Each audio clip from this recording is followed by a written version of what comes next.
আমার দোকানের একজনে আমার কলিগ কালকে তার ছুটি আছে বুঝছেন। তো ছুটির মধ্যে কী করবো না করবো এই দুইটা মাছ আরিফ ভাই আমরা দিছিল, কিন্তু এটি কাটার জন্য সময় নাই, কাটতে পারি না। তো খায়াম কুম্বালা তো তারে কইছি তুই এক কাম কর, ছুটির দিন দুটার মাছ কাইটে ফ্রাই কর, তুই আর আমি মজা করে খামু, ঠিক আছে?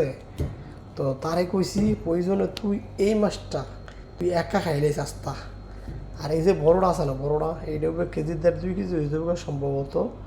এইটা তুই ফ্রাই করে আমরা দুজনে মিলে খাইয়াম, তুই অর্ধেক খাবি আর আমি অর্ধেক খাইয়াম। পরামর্শ করে তার একটা বাল দিয়ে দিলাম আর কি, বুঝলি? তো মাছটা অনেক স্বাদ হইব, সুস্বাদু মাছ, নদীর মাছ তো অনেক স্বাদ হইব। তো আশা করা যায় সবাই দোয়া রাখবেন, কালকে আমরা আমার দোস্তে মাছটি কুটবো, কুটতে ইনশাল্লাহ খামু। আর নদীর মাছ খাওয়ার চেষ্টা করুন, নদীর মাছে খুব বেশি ভিটামিন। মাছ সবসময় খাওয়ানোর জন্য উপযোগী, মাছ খাওয়া ভালো, মাছ যত বেশি খাইবেন কোনো ক্ষতি নেই। মুরগি গোস খাইবেন আপনার অনেক রকমের সমস্যা হয়, কিন্তু মাছের মধ্যে কোনো সমস্যা নাই। তো মাছগুলো আসলে কেমন হলো কমেন্টে জানাবেন। মাছটা আসলে খুবই সুন্দর এবং খুবই ভালো মাছ, মাছ।